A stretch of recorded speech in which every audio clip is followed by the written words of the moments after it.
you've got an alert. Hold on.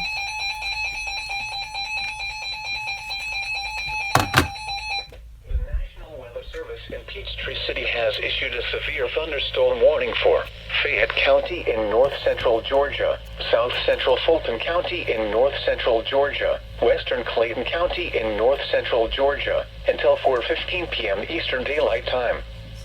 At 3:30 p.m. Eastern Daylight Time, a severe thunderstorm was located near Sandy Creek or near Fayetteville, and is nearly stationary.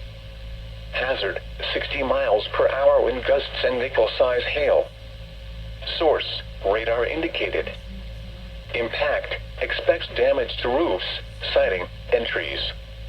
Locations impacted include Fayetteville, Peachtree City, Union City, Riverdale, Fairburn, Tyrone, Woolsey, Sandy Creek, and Inman.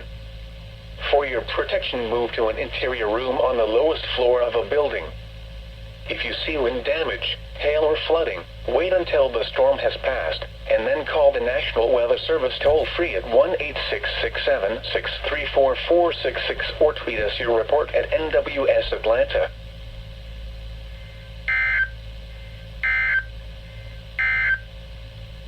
At 3 p.m. in Atlanta, thunder was